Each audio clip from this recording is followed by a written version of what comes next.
Everyone, I hope आप सभी अच्छे होंगे। आज जो हम स्टार्ट करने वाले हैं BPCG 185 डेवलपिंग इमोशनल कॉम्पिटेंसी। इसमें हम 2 चैप्टर्स कंप्लीट कर चुके हैं, यूनिट 1 एंड यूनिट 2। आज हम यूनिट 3 करने वाले हैं, ब्लॉक सेकेंड का, जिसका नाम है कंपोनेंट ऑफ इमोशनल कॉम्पिटेंसी।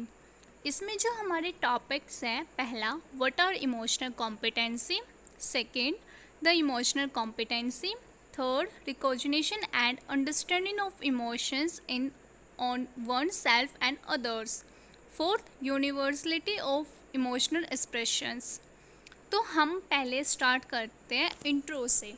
जैसे कि हम जानते हैं अपनी डेली की लाइफ में हम लोगों से मिलते हैं, बहुत सारी रीज़न की वजह से मिलते हैं या हम ऐसे ही लोगों से मिलते हैं।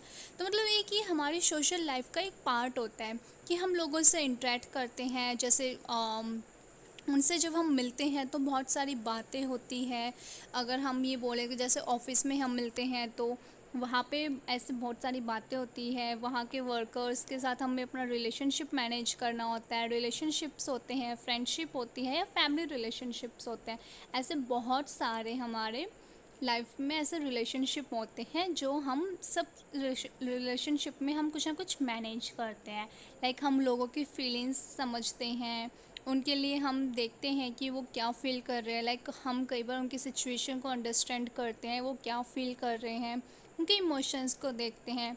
तो मतलब हम सबके साथ मिलजुल के रहते हैं और ये सब तभी हो पाता है जब आप इमोशनल इंटेलिजेंस से होते हो। लाइक कि आपके अंदर वो एबिलिटी है कि आप सामने वाले की फीलिंग्स को अंडरस्टैंड कर सकते हो, उनकी फीलिंग्स को कैसे उनको हमें हैंडल करना होता है, कैसे उनको हम संभालें, ये आप चीज़ कर सकते हो। ठीक है, तो हम पहला जो हमारा टॉपिक आता है, what are the emotional competency. तो जो गोल्डमैन है उन्होंने 1998 में इमोशनल कॉम्पिटेंसी के बारे में डिफ़ाइन किया था कि इमोशनल कॉम्पिटेंसी एक ऐसी एबिलिटी है जिसको हमें लर्न करना चाहिए। वो बेस्ड होती है हमारी इमोशनल इंटेलिजेंस से। इसके क्या होता है कि हमारी पॉजिटिव इन्फ्लुएंस लेके आता है। जैसे कि हम कोई भी ऑफिस में हो गए, हम काम कर रहे हैं, लाइक एम्प्लॉय अपना काम कर रहा है, तो वो जो भी परफॉर्मेंस देगा उसका जो इन्फ्लुएंस होगा वो लाइक एक पॉजिटिव वे आएगा। लाइक जब हम काम कर रहे होते हैं तो हमें काफ़ी सारी ऐसी सिचुएशंस आती है जिसमें हम काम करते करते हम बहुत ज़्यादा फ्रस्ट्रेट भी हो जाते हैं। लाइक ये भी हो सकता है कि हम जिनके साथ टीम में काम कर रहे हैं उनके साथ हमारी बॉन्डिंग अच्छी नहीं है, तो उनसे भी हमें किस तरीके से डील करना है वो भी हमें पता चलता है। लाइक हमें पता है कि हमें इस बंदे के साथ ऐसे डील करना है और हमारा काम हो जाएगा। तो ये इमोशनल इंटेलिजेंस ही है जिसको हमारे एबिलिटी को हमें लर्न करना चाहिए। ठीक है, इसमें क्या होता है कि अगर हम इस बारे में बात करें कि इमोशनल कॉम्पिटेंसी मॉडल है क्या, ये मॉडल इस मॉडल का जो कॉन्सेप्ट है वो इमोशनल इंटेलिजेंसी के ऊपर है। इसमें क्या है कि हमें ये बताता है कि एक व्यक्ति को कैसे अपनी एबिलिटीज़ को लर्न करना चाहिए। जैसे गोलीमैन ने 5 कॉम्पिटेंसी बताई है जो हमें लर्न करनी चाहिए। जैसे सेल्फ अवेयरनेस। पहला सेल्फ अवेयरनेस मीन्स कि आप खुद को लेके कितना अवेयर हो, आपके इमोशंस, आपके नेगेटिव थिंकिंग, आपका नेगेटिव बिहेवियर, आपका पॉजिटिव थिंकिंग, पॉजिटिव बिहेवियर, मतलब ओवरऑल आपको खुद के अपने नेगेटिव पॉइंट्स भी और पॉजिटिव पॉइंट्स को भी आपको पता होना चाहिए। Second motivation. मोटिवेशन भी हमारे लिए बहुत ज़रूरी है कि आप किस तरीके से आप मोटिवेट रहते हो। जैसे कि हम बोल सकते हैं कि ये मोटिवेट है, मतलब हमें मोटिवेशन रहना चाहिए कि आप लेकर बहुत खुश हो, चीज़ों को लेके बहुत हर एक चीज़ को लेके आप बहुत मतलब मोटिवेट रहते हो कि हाँ हमें ये चीज़ है कि पॉजिटिव वे में रहना चाहिए। Self regulation. आपको खुद के बारे में आपको खुद को रेगुलेट करना चाहिए, आपको किस तरीके से बिहेव करना चाहिए, आपको ये नॉलेज होनी चाहिए। उसके बाद social awareness and empathy.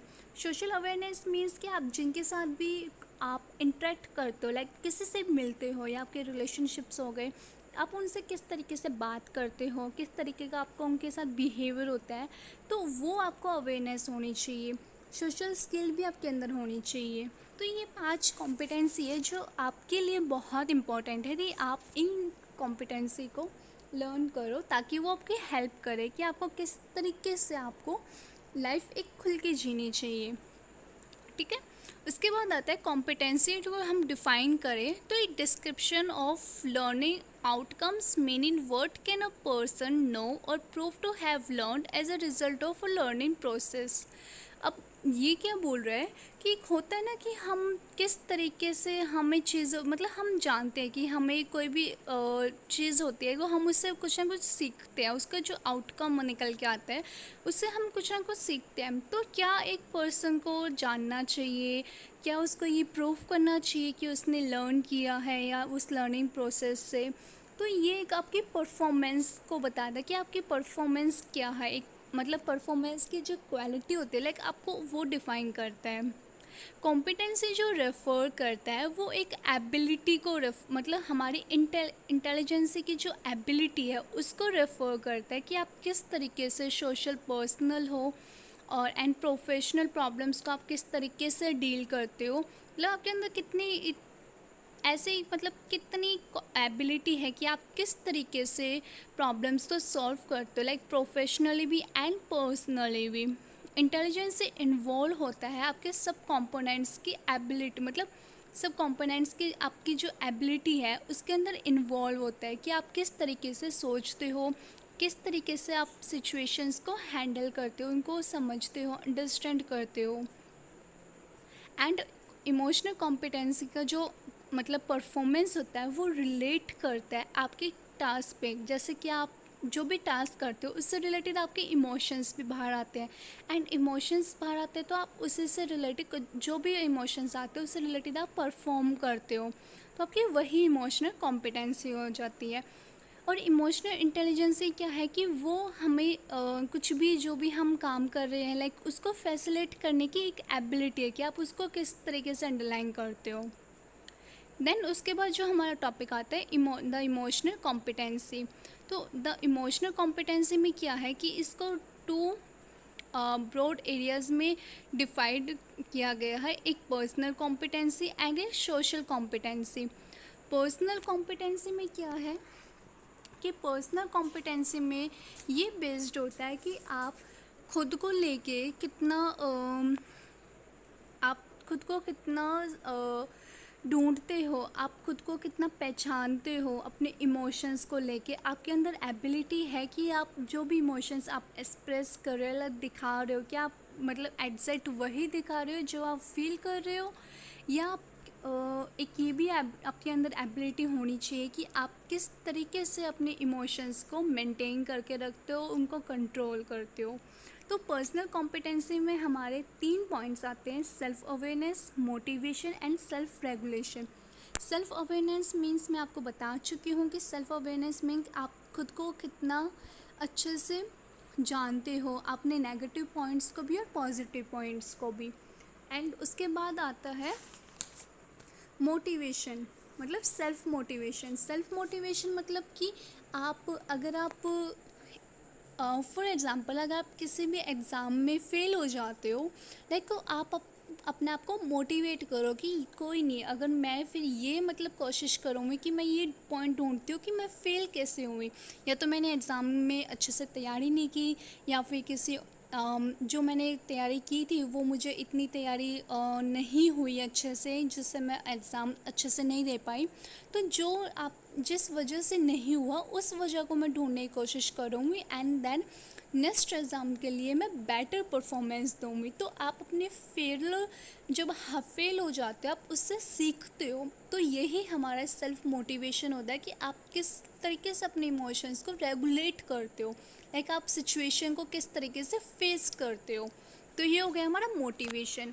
And उसके बाद हमारा लास्ट टॉपिक आता है इसमें सेल्फ रेगुलेशन। सेल्फ रेगुलेशन मतलब कि आप किस तरीके से मैनेज करते हो, रेगुलेट करते हो कि आप जो भी इमोशंस फील कर रहे हो या एक्सप्रेस करने की कोशिश कर रहे हो।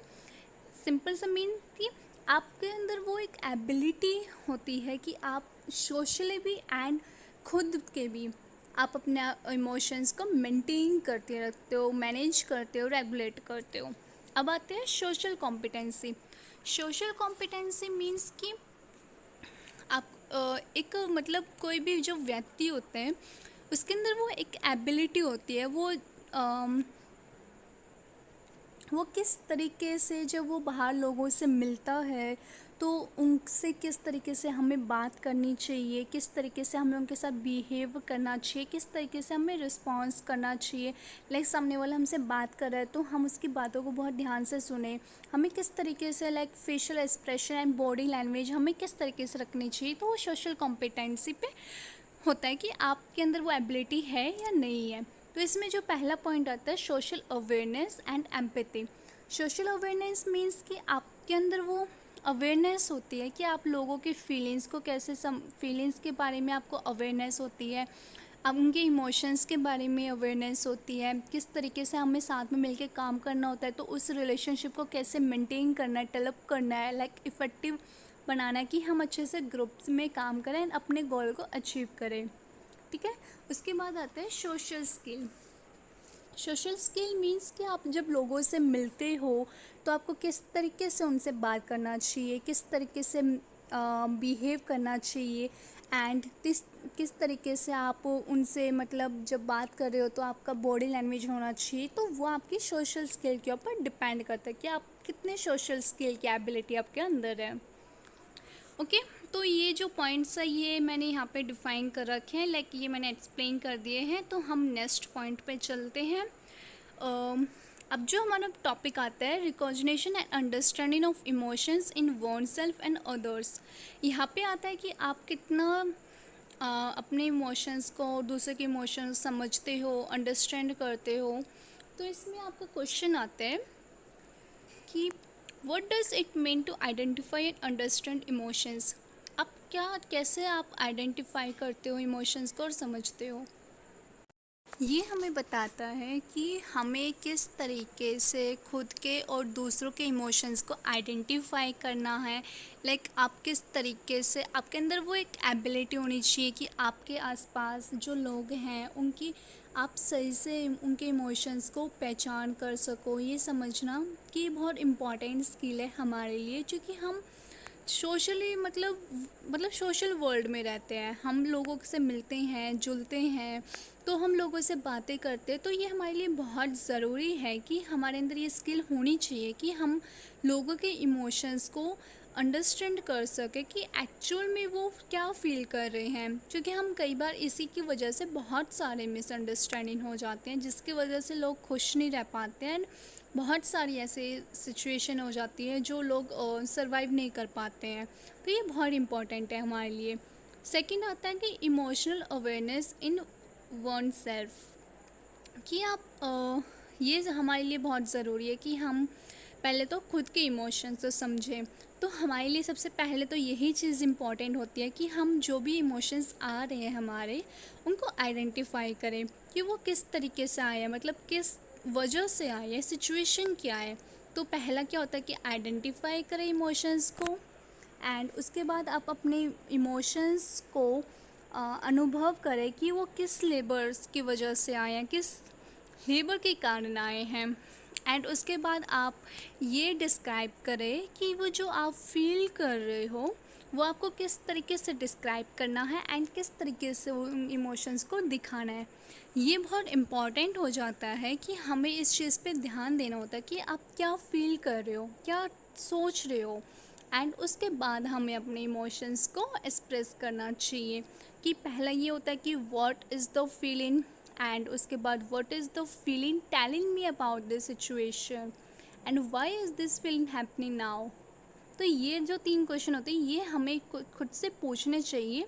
एंड ये जब हम पूछ लेते हैं तो उससे हमें काफ़ी हेल्प मिलती है कि हमें पता चल जाता है कि हमारे इमोशंस जो हैं जो बाहर आ रहे हैं उसको हम इजीली आइडेंटिफाई कर सकते हैं। तो ये चीज़ हमारे लिए बहुत इम्पोर्टेंट हो जाती है कि हम इसको लर्न करें, ताकि हमारा जो भी सिचुएशन होती है लाइफ में उनको हम इजीली हैंडल कर सकें। एंड मोस्ट इम्पॉर्टेंट ये है कि सिचुएशन को हैंडल करना एंड उससे सिचुएशन के अकॉर्डिंग हमें किस तरीके से इमोशंस को लेके आने चाहिए वो हम अच्छे से जान जाते हैं।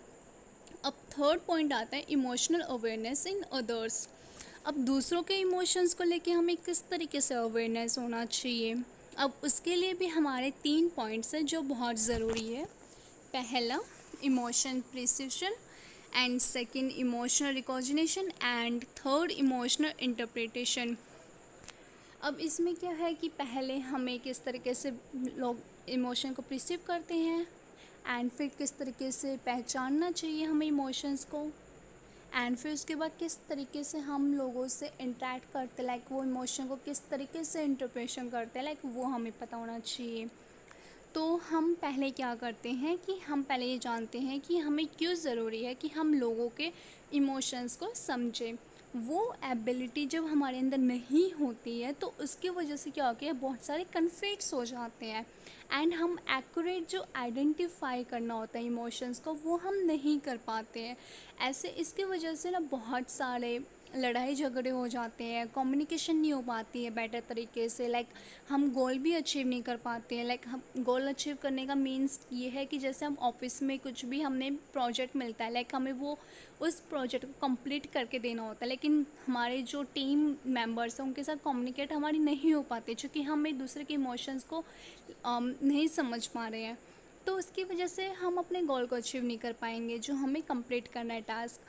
तो इसलिए ये हमारे लिए ज़रूरी होता है कि हम इमोशंस को अच्छे तरीके से एक्सप्रेस करें, लाइक जिस भी तरीके से आप करो, वर्बल या नॉन वर्बल तरीके से, आपको दोनों कॉम्बिनेशन को आपको आना चाहिए।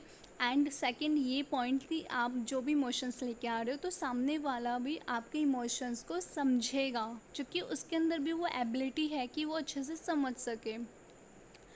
तो ये है हमारा एक, जैसे कि हम जानते हैं ये भी कि हम फेशियल एक्सप्रेशन एंड जेस्चर्स की वजह से भी हम अपनी इंफॉर्मेशन देते हैं, एंड बॉडी पोस्टर की वजह से भी हम अपने बात को समझाते हैं। तो इसलिए हमारे लिए ज़रूरी हो जाता है कि हम दूसरे के इमोशंस को लेके भी अवेयर रहें, ताकि हम अच्छे से आइडेंटिफाई करें कि एक्चुअल में वो हमें क्या बोलना चाह रहा है, क्या समझाना चाह रहा है, उसकी वजह से हमारा कोई कॉन्फ्लिक्ट ना हो। एंड उसके बाद हमारा लास्ट टॉपिक आ गया universality of emotional expressions. And इसमें क्या है कि हमारे जो इमोशंस को एक्सप्रेस करने के जो तरीके हैं ना वो ऑलमोस्ट सिमिलर होते हैं, लाइक सब अपने तरीके से इमोशंस अपने दिखाते हैं, लाइक और ऐसे बहुत सारे लोग होते हैं जो अपने इमोशंस को बहुत अलग अलग तरीके से दिखाते हैं, लाइक अलग जैसे सेम सिचुएशन है बट हर व्यक्ति अलग अलग तरीके से एक्सप्रेस करते हैं। तो ऐसे ही हम देख सकते हैं कि जो इमोशंस मैन और एनिमल्स का एक पब्लिश किया गया था कि वो किस तरीके से इमोशन एक्सप्रेस करते हैं 1872 में, जिसमें फेशियल एक्सप्रेशंस देखा गया था कि किस तरीके से इमोशंस को करते हैं। तो इस चीज़ में क्या था कि बहुत अलग अलग तरीके से लर्न किया गया था, डिफरेंट कल्चर में देखा गया था।